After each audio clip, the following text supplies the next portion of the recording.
Hey guys, Future Santi here. Turns out I forgot to upload the intro to this video for my editor, so my bad. So here it is. In today's video, I asked you, what could ruin Crown Jewel 2025? Whether it's a certain result, swerve, return, I don't care. I asked you on X and I picked a whole bunch to comment on. By the way, I'm in Mount Fuji. I do have a nice view of the lake, but I can't see the mountain. It's like somewhere there. I can't see shit. And as always, don't forget to subscribe to this channel, ring the bell for notifications. If you're a wrestling fan, I know that you're gonna fall in love with his YouTube channel because we always upload daily wrestling content. Even when I forget to upload the intro, we still manage to get one for you. All right, folks, that's enough. Let's get back to past Santiago, who recorded the full video. Take care. Goodbye. The only thing that can ruin it is if the two champion versus champion matches don't end clean. If they're not going to take these seriously, then they shouldn't do them. It needs to have clean winners. So I actually went back to a video that I made last year about Crown Jewel, and I talked about how the concept of Crown Jewel inherently is going to create a divide and create an A champion and a B champion. And it happened last year. It certainly crowned Gunther as the B tier champion, and same with Nia Jax. And it crowned Liv Morgan and Cody Rhodes as the more important of the two champions. And unfortunately, I do think the same thing is going to happen here and in future Crown Jewels moving forward. It's the reason why I just don't like this format. Luckily for Cody Rhodes and Seth Rollins, there's a bit more of an interwoven storyline. It's not just a simple exhibition match like we had between Gunther and Cody Rhodes last year. There's something deeper, something more meaningful, where the winner and loser has impact, not just based on who is the better champion in this exhibition match, but from a narrative perspective in the long term. But when I look at the women's match, whoever wins or loses that is going to be the A or the B tier champion, and I just don't think that's a great look, which is actually why I kind of disagree here. Clean wins creates a clean divide, and it gives us a secondary champion and a primary champion, and I just don't think that that's good for the world championships. Now, don't get me wrong, I'm not suggesting runnings and bloodline rules style of shenanigans, but perhaps some sort of distraction, a lapse in judgment where it isn't a fully clean win, a fully clean loss, where whoever loses has a little bit of justification to latch onto as to why they lost. I might be in the minority here, but the only reason why I'm feeling this way is because it's champion versus champion, and I just don't want to see one champion being significantly more important than the other. And having some sort of shenanigans finish allows the loser to, at the very least, have a little bit of consolation in their loss. If Cody wins and wins it clean, they set up a really good angle by Seth stomping Randy, let Randy accidentally cost Cody the match and build a tension between them. Okay, so you basically want the match that they originally planned to do at WrestlePalooza, but just do it here. For those that don't know, there were major rumors that the original plan of the WrestlePalooza Cody Rhodes and Drew McIntyre match was for Randy Orton to accidentally cost Cody Rhodes the match and for Drew McIntyre to become world champion. So what Farhan here is suggesting is to basically do the same thing, but without the major ramifications of Cody Rhodes losing his championship because of it. And I don't hate this because it does create that tension between Cody Rhodes and Randy that you can eventually pay off in a WrestleMania match, so that maybe we can actually start moving that story along as opposed to just having Randy look at the title awkwardly for the past 2.5 years. But it also gives Seth Rollins the win, which allows the Vision to go into Survivor Series War Games all strong and united, but also leaving that little bit of seed of doubt as to Seth Rollins' ability to beat Cody Rhodes on his own. Rhea Ripley not main eventing in her own country. So from a narrative perspective, honestly, Kabuki Warriors versus Rhea Ripley and Io Sky, like under most circumstances, I wouldn't be surprised if it did main event, because it is in Rhea Ripley's home country and she is one of the most popular WWE superstars today. However, the name of the PLE is Crown Jewel, and I think that we would be remiss if the Crown Jewel matches weren't the ones main eventing, because if they don't main event, then I'm going to call into question as to why these damn matches and why this PLE exists in the first place. Like, if you want me to pretend to give a damn about the Crown Jewel rings and the goofy ass Crown Jewel championship, at the very minimum, one of the Crown Jewel matches should be main eventing. And if that is an impact to Rhea Ripley fans, I'm sorry, I think we have to be logical here. But I would be willing to agree that the storyline that Rhea Ripley is a part of is worthy of being the main event under many circumstances, just not this one. If John Cena and the AJ Styles match ends in a disqualification, or if there's interference, I know it's a possibility, but I want this match to be clean with no interference the whole match so that we can have a best out of the two legends in their final dance together. I vibe with that, especially considering that there is no follow-up from this. If there are to be shenanigans, if there are to be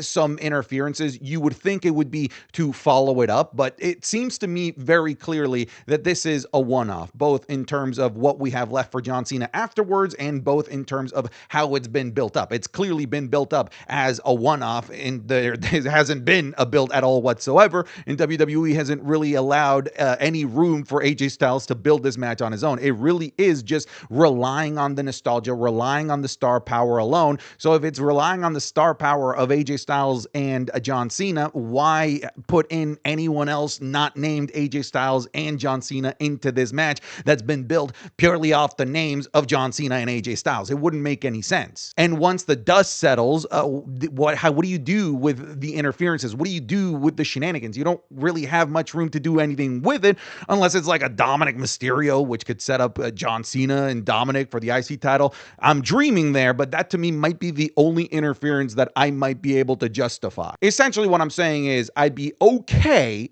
and I want to clarify, okay with there being interference in this match if there is a plan to pay it off immediately and follow it up. But right now, on paper, the way I see how this match has been built, there's no room for shenanigans to be followed up at all. What will ruin it is that they only run 5 matches. Again, they need to add more matches to make it worth it, the price that people are paying on ESPN. Not just me saying it, other people are saying it. You would think now that with this being on ESPN and with how poorly received WrestlePalooza was, that they would try and change something up. Maybe just something simple like adding an extra match, doing 6, 7 matches instead of 5. But as of the making of this video, and I just don't see things changing because Crown Jewel is only a handful of days away, there's only 5 matches. And for WrestlePalooza, there were 5 matches. There were more matches in the previous PLE, including Clash in Paris. Again, I would have thought that with them charging more money, with it being on ESPN, with them having just a terrible feedback from WrestlePalooza, that WWE might want to beef up this show, you know, as a nice follow-up sequel to their absolute dud that was WrestlePalooza. Don't get me wrong, I still think that this could be a good show, but I don't know, if I'm WWE, I'd want to give myself as many chances up at bat to make this a good show, and one of the ways to do that is to give yourself as many opportunities to create banger matches by putting on more matches on the show. Brock Lesnar interfering and ruining the match between AJ Styles and John Cena. I would agree, especially because Brock Lesnar won clean. He ate John Cena alive. It wouldn't really make a heck of a whole lot of sense for Brock Lesnar to continue to chase John Cena. There's nothing there for him to chase. He's already eaten that alive. He's already chewed it up. He's already spit it out. There's nothing left for Brock Lesnar to do to go after John Cena. I could maybe buy John Cena going after Brock Lesnar, but the other way around doesn't make a tremendous amount of sense. I still think, and I know there's heavy rumors about Gunther, that there's a possibility that Brock Lesnar could be the final match for John Cena because of how WrestlePalooza went. But I just don't think that the setup for that final match should be Brock Lesnar interfering in another John Cena match. I'm to the point with WWE in 2025 where I just don't care what happens anymore. Bring back the Mania 40 build quality. I got a lot of these types of messages where like, I just don't care. I'm not paying attention right now. This is a terrible time of the year. This is filler. I'll come back at the Royal Rumble season. I want to let you know, if you're feeling that way, that you really aren't alone. This really is the worst time of the year in WWE. I will say, if you're expecting or waiting for WWE to go back to WrestleMania 40 builds quality, I think you're going to be waiting for a while, because I really want to make this clear. In the 20 plus years that I've watched WWE, that was like the greatest time that I've ever gotten to personally witness. And it took like 23 years for me to get something that good. And if you're expecting it to get it again within the next year, 2 years, 5 years, 10 years, I think you might be a little bit delusional. For me, something that would ruin it is if it doesn't have a return or a swerve, because something big needs to happen to make up for WrestlePalooza. Maybe not even a return or a swerve, just an all-around good show with good matches with the best results would make up for it, in my opinion. Essentially, what they're saying is an apology letter for how bad WrestlePalooza was. Again, I would have thought that more matches matches would have been a good way to start to remedy this, but we'll see. I can't see this show being worse than WrestlePalooza. I think maybe that could be the saving grace for you. That could be a little bit of a consolation prize. There's just simply no way. I want to say no way, but there's always a chance. But I really don't think that this is going to end up being as bad as WrestlePalooza. Nothing can ruin it because I'm going to be there live, and I just hope it's a fun show. You're right. You're going to have a blast. Even if it's like a bad show, being there live is a different environment. It's a different energy. That just is by default a really great time, a really fun time. It's got to be a uber awful, terrible show for the live audience to not like it. And I just don't think that it's going to be that. I think that you're going to have a great time, even if you end up coming home, reading social media, and it's like a terrible reception and no one likes it online. I think the people there in person, for the most part, are going to end up enjoying the show regardless of what ends up happening. If the Los Americanos come out during the Cena versus Styles match, I'm turning it off. So am I. 100%. This would be abysmal. There's no reason why John Cena should be interacting with Los Americanos. I think it's hilarious and awesome that Ludwig Kaiser and Los Americanos are doing as well as they're doing with their gimmick, but that is a gimmick that has no place at all whatsoever during the John Cena retirement tour. Unfortunately, I do think that we need to keep it in the back of our minds as a possibility because they are feuding with AJ Styles. So I would put it at like a 1% chance of this potentially happening. And I guess this does technically check off the box of, does it get paid off? Because I'm sure eventually they'll follow up AJ Styles and Los Americanos. But when I'm thinking of any sort of interference in this match, I'm actually not even thinking about it from the AJ Styles perspective. I'm purely thinking about it on the John Cena perspective, and Los Americanos getting involved here, albeit might make sense from the AJ Styles connection. It makes no sense for the John Cena connection, and it does nothing to further build the John Cena retirement dates that we have left. Nia Jax interfering in Tiffy versus the Vaquer match. This should be a one-on-one match because it's likely that there will be interference in the men's crown jewel match. So I think a pretty common trope here is a lot of people don't want interference and some people want a very specific type of interference. I think with the Stephanie Vaquer and Tiffany Stratton match, I don't want to see any interferences at all whatsoever. Again, I think this could be a match that could benefit from a lapse of judgment where somebody maybe gets a little bit too cocky, they get rolled up, whatever it might be. Just a physical way to protect the loser as opposed to having an interference is probably the best way to go.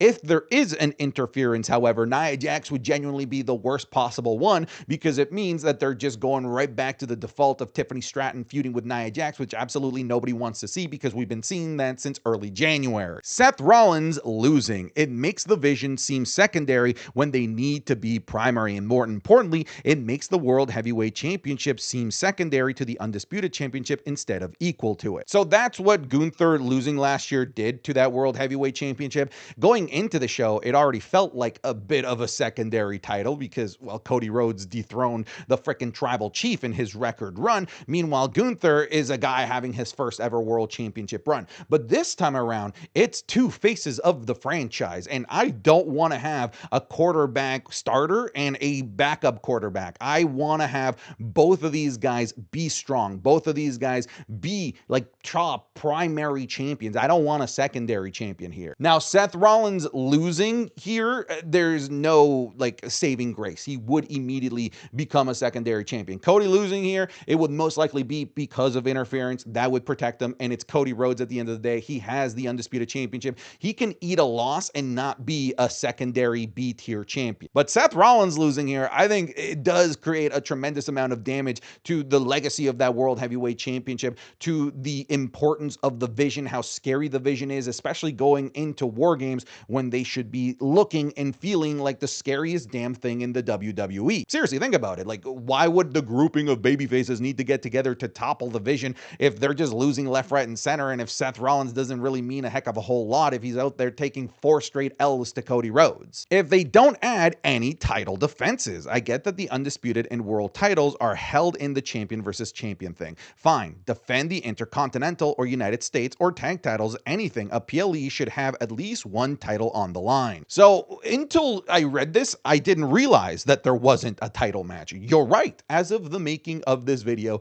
there are 0 championship matches on the card, and I don't think that there's going to be any at all whatsoever. There's nothing really in place for the women's tag titles. Maybe they could potentially do a last-minute match between Charlotte Flair and Alexa Bliss going up against Zaruka. Maybe. There's nothing from the Raw side of things in their tag team division. Julia doesn't really have a feud for the Women's United States Championship. They've already announced an Intercontinental Championship for the Monday after Crown Jewel, and we already have a SmackDown Tag Team Division match for the Friday before Crown Jewel. So I don't think that we're going to be getting any championship matches. The only one that could potentially be added is the Women's Tag Team titles, and even then, that will feel super rushed and super last minute. We'll see, but this is unique. I can't remember the last time we had a PLE without a single championship match. Rio winning. The Kabuki Warriors need the win for momentum going into Survivor Series. Yeah, you can basically copy and paste everything that I said about the Vision needing to look strong so that the grouping of baby faces are forced to come together to try and topple them.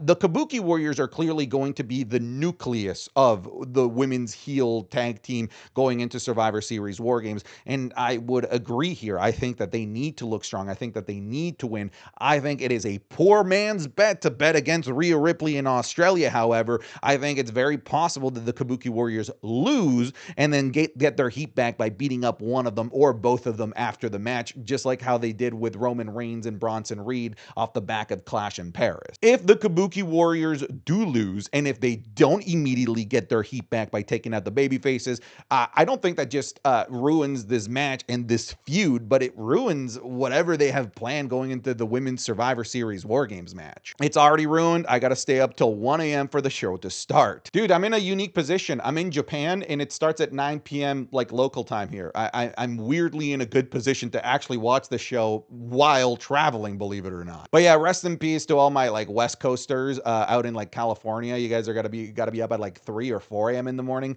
Good luck with that. Just make sure you set your alarm, because it's going to be very, very likely that many of you, if not most of you that are watching this from the United States, are going to forget that the show starts as early as it does. And it doesn't just go for Crown Jewel, by the way. The SmackDown before Crown Jewel and the Raw after Crown Jewel are all going to be super early in the morning for Americans. Waking up hella early just for it to be a predictable snooze fest. I want it to be worth my time and not make my day start out miserable. I think that's a great point. Imagine waking up super early like the guy previously before this message that has to wake up at 1 a.m. and then it just being a WrestlePalooza dog shit style show like that just ruins the rest of your day. Yeah, no, that would genuinely ruin the show for me and ruin my day. It's already ruined for me. Moving it to another app has caused wrestling to vanish from my household. Yeah, don't forget that this is a WWE Premium Live event, so it is going to be on ESPN if you're in the United States, or as I've been telling you for the past like 8 months, get yourself a VPN and watch it all on Netflix. All right, there's ways. All right, figure it out. Don't make me walk you through this. All right, folks, thank you so much for submitting in all of your negativity. I love the what could ruin XPLE videos, because it just reminds me of just how nihilistic we all can be about wrestling sometimes. I'll see you guys. Take care. Goodbye. Get out of here.